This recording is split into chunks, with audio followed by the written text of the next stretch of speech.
Andrew's asking, why do you think I'm a fascist? What are the things that make me a fascist? Oh, well, literally, he called himself Big Papa Fascist. But if you want, like, an actual, like, I don't know, reasoning beliefs, I would say that being, like, a political advocate for Donald Trump with the Republican Party would count towards one. I think also, I'm pretty sure, like, I didn't expect he would, like, pretend to be offended over this, because we both know perfectly well he fits my definition. But I'm pretty sure that literally every time I've seen him make any prescriptive statement about politics, it perfectly lines up with what a fascist would believe in. So he's, like, anti-immigration. He makes statements about, like, the Western nationalism and, like, the white birth rates declining. He talks about, like, a need to get rid of degeneracy and imposition of, like, far-right conservative politics as a way of getting... So he's, like, nodding along with all this. This was just a waste of time. He just wants to, like, filibuster before we get to the actual... Why are those fascist oh my policies? God, dude. Do you want to, like, get all the way back to the definition of fascism? What I want you to do, because you've done this, I've seen you do this several times. How is this a policy? It's my turn, Vaush. What does why I just let you talk, Vaush? My turn. Really quick, Alex. It's was my it not turn. True not that really quick. It's Alex, my turn. After I answered his question, didn't we move on? Did I not just answer his question? No, it's my turn. Vaush. You let him ask one or two follow-up questions. It is a fair question, because you did make a, I answered it. So those all meet my standards for when he doesn't want to allow me to. He doesn't want me to speak. Let's let Andrew ask one or two qualifying questions, and then we can move on. I think it's only fair because you go by a list for what you consider to be fascist. Would you be willing to pull up that list and compare them with me 1v1 so that we can determine which of us actually follows more fascist policies than the other? Dude, I thought the whole point was moving. This is like the hardest anyone has ever filibustered while talking to me. I'm sorry, in that broader point you made, you call me a fascist. Here are 17 examples of you being fascist. Can you explain to me how every single one of those is fascist? If you want to, like, indefinitely henpeck back and forth, I guess we can, but I consider this a concession on everything regarding Christianity. I don't give a shit what you consider a concession. Are you willing to do that or not? Just say no, I'm not willing to do it. I just think it's funny that you get very... I just said I'm willing to do it. I think it's funny that you can make accusations and then you won't back them up because you're a coward. You get really angry whenever you're a coward, bro. Whenever I poke you. I've already... Andrew, I've already said I'll do the argument. I've already said then do I'll it. do it. Then do it. Okay, so let me stop finish fucking around and do it. Stop being a wuss and do it. He's like trying to alpha male me. He's like, after an hour and a half of being talked over, time for me to bring out my big Tate pants. Are you gonna do it? You want to not be a coward? You're still not doing it. Can you You're still evading. Project your brow forward? It is a fair qualifying question. So Alex, the problem is sometime today. So Alex, just to be clear, what he's suggesting is that for in a broader point that I was making about him not believing in Christianity, which he doesn't, he gets upset that I call him a fascist when he literally self-labeled as a fascist. Where's that list? Hold on. He asks, hey, can you qualify that? I then list like 12 things that I say are fascist of him, which he nods along to all of them. You didn't.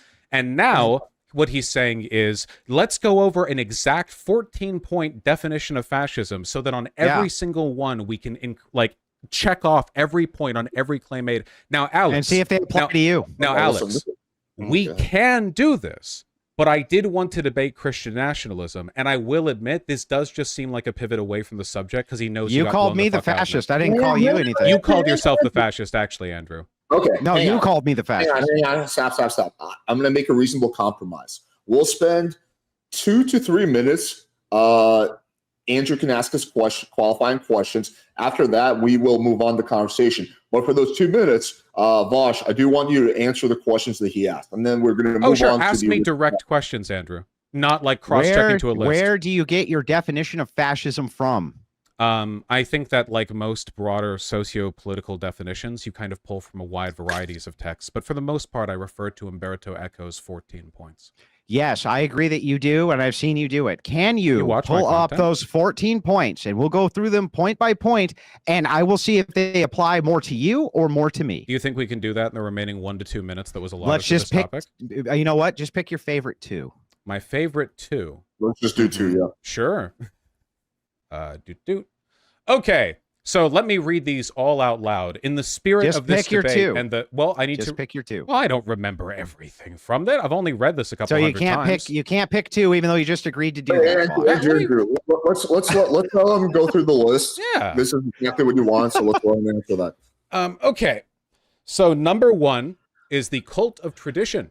One has only to look at the syllabus of every fascist movement in order to find the major traditionalist thinkers. The Nazi gnosis was nourished by traditionalists, syncreticists, and occult elements. Number 2, the rejection of modernism. Quote, "The Enlightenment, the age of reason, is seen as the beginning of modern depravity. In this sense, Urfascism can be defined as irrationalism."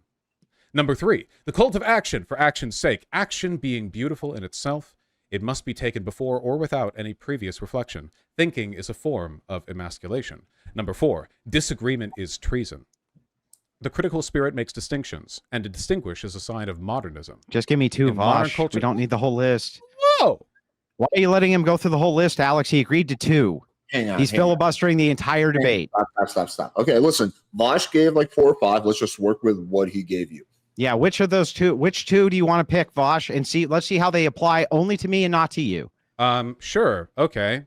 How about number 2, the rejection of modernism? The rejection of modernism. Does this, in your worldview, mean a rejection of ethics, which built the society, or a rejection of modernity when it comes to how society is acting? The Enlightenment. When he talks about modernism, he's talking about modernity in the geopolitical sense. The So Enlightenment, just enlightenment principles are anti-communist, Bosch. in his words, the Enlightenment, the age of reason, is seen as the beginning of modern depravity. Yes, but in communism is anti-enlightenment. No, not at all. Yes, absolutely. So Karl Marx is literally described as a modernist philosopher and economist. No, by who? Literally everyone who describes him, he objectively fits. He is Literally a not. No. Listen. Sure. When second. you're talking about modernity, is Karl when you, Marx specifically a modernist? modernity, when you're talking about modernity, Karl, I need you to explain how it is that I reject modernity. Well, I don't reject modernity. I reject an ethical system which I'm contrary to. So just a moment. Okay, so I Googled, is Karl Marx a modernist? I hadn't seen this brought up before in my many classes on the subject. Marx and Engels offered a profoundly modernistic critique of capitalism. And then it's from a University of Warwick page called Modernism and Marxism. You said postmodernist. No, I said modernist. He's not postmodernist. Okay, but that's what you said, just so you know. So Absolutely. Karl Marx is literally described as a modernist philosopher and economist. Okay, let's let Vaush finish. Go ahead. It says, is Marxism a part of modernism? This is from Marx and Philosophy Society.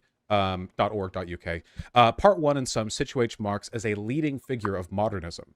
So the thing is, Marx and communist thinkers in general, or at the very least Marx, because some communists, you can't tell with these guys, certainly with me, are very much post-Enlightenment thinkers, born of the age of reason, and believers in liberal social values. I mean, Karl Marx was a progressive of his day, wrote to Abraham Lincoln to convince him to help to free the slaves. His writings were an attempt to hold capitalism to account for not fulfilling the promises of modernism, of liberalism. And what about his critique that he wrote about Enlightenment humanism and from a revolutionary ecological perspective, where he seemed to argue against these post-Enlightenment principles, which you are so adamant that only fascists hold? No, anyone can criticize things. And what about the fact that Marx himself was very anti-Jewish? There's no doubt that that's true either. So all of these things, all of these things, these unfortunately, push against, that's been popular in both pre and post-Enlightenment Europe. Yeah, but the thing is, Vaush, is that no, I don't think that number 2 does not apply to you. You seem to reject the modernist principles as well, at least postmodernists, and you seem to want to move towards your communist worldview. I don't see how this doesn't apply to you. Pick another one. Do you agree that Karl Marx, by basically every definition you can find online, is a modernist? No, I don't think that. I don't think when we say modernist, we're talking about postmodernist, which is what you referenced and I responded to. No, modernist. He's a modernist. Okay, well, Christians are modernists too. I don't know what your point is. No, Christianity is a pre-modernist system. But by what metric? The ethics? No, the Enlightenment, a post or pre-Enlightenment era. Is the it Enlightenment a system ethics? which emerged? Enlightenment ethics? Well, I did say 2 minutes for this. We've been going on 5 minutes. I do want to redirect. Of course. I don't want to linger on this too long. It's about ethics and it's about political economy for Marx. Yeah. So would you say it's the ethical distinction that makes you a modernist, or is it a rejection of the material that makes you a modernist? Well, that really depends on why you're rejecting it. For example, like Marx rejected Hegelian thought on the ideological dialectic, but Marx is still arguably a kind of Hegelian. His rejection is an iteration upon a pre-existing trend. Like, for example, you know, if you're Adam Smith and you're writing like, you know, a systemic economic critique of previous like economic forms which are themselves post-Enlightenment, you're not rejecting modernity. What you're doing is trying to improve upon it. But, you know, so is there Marx, any problem with holding Christian ethics in modernity? No, you are that is literally a pre-Enlightenment belief. Why would that be a pre-Enlightenment belief? There are Christians who exist post-Enlightenment. And by the way, just so you understand, that actually doesn't make any sense on its face. Why? What Enlightenment principles Motherfucker's do you literally think, defending divine command theory and arguing that he's a post-Enlightenment. Like, yeah, are you going to tell me modernist which Christian, divine command theory? Yeah. Why won't you tell? Sorry. Why won't you answer the question, Alex? This is an infinite wormhole. What But is ethical? Andrew. To be fair, I did say we were only going to talk about this for 2 minutes, but what I will do is I will let you on this topic get your last. Most Enlightenment thinkers were Christians. So that's why I'm making the distinction between ethics and what he considers materialism. Pick your second one, Vaush. This one definitely applies to you. Wait, hang on. Stop. Andrew, I did say it was going to be 2 minutes. We went on for 5 minutes. What I will do is give you about 45 seconds to kind of defend yourself and explain why you disagree with Vaush's assessment that you're a fascist. And then let's move back to the original conversation at hand because it's gotten really, really off track. So go ahead, what matters is that we're having fun and having a good time. It's like, I am. Andrew's part. Yeah. So when we're talking about kind of these distinctions, first of all, Vaush said postmodernist, but a modernist philosopher. Fine, I'll just give it into modernity itself. When I'm asking about the ethical distinction, I'm asking him which of these kind of modern practices he thinks are opposed to Christian ethics, or why Christian ethics itself is opposed to what he considers modernity. And I don't think he can actually do that, which is very problematic from his worldview. That's why you make the ethical distinction, then you make the material distinction when these things are talked about. So I would actually like to know the answer to this. Do you think that Christian ethics themselves are non-compatible with whatever you consider modernity to be? And by the way, just having Christian ethics, does that make you a fascist by that metric? So I'll answer both of those, and then we'll be done with it. Okay, let's let Vaush answer, then we'll redirect. Okay. First of all, this is very funny because you are literally an advocate for divine command theory, arguing that we need to challenge and reject liberalism. You could not be more perfect a stereotype of an anti-modernist figure today or 250 years ago possible. You are literally repping the same question. No, that is a direct answer. You are not only anti-modernist. This entire argument has been you proudly touting your anti-modernist beliefs. You are literally arguing for divine command theory. That's not my question. My question is about ethics. So, well, so the second question that you asked is, being a Christian ethicist automatically make you a fascist? The answer is, for one, you're not a Christian ethicist. But for two, a lot of people who claim to be are fascists. But if you don't even know what Christian ethics are, you just said so. And I never will.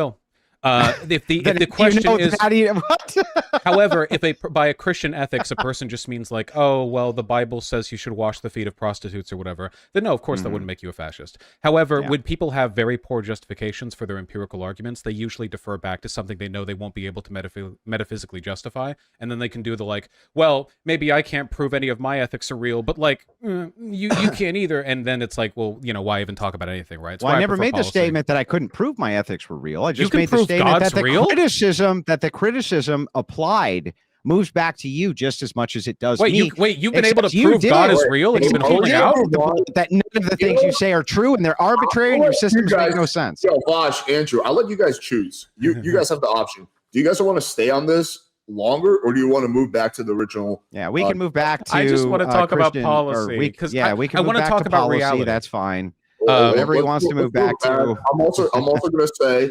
we're going an hour and a half. We'll probably go for another half an hour, unless, of course, there's something that's left unfinished. So just so you guys have a mental idea. Okay, go ahead. Oh, I mean, I guess I'd like to know how to prove God exists, but like leaving that aside, because I know what rabbit hole that goes down.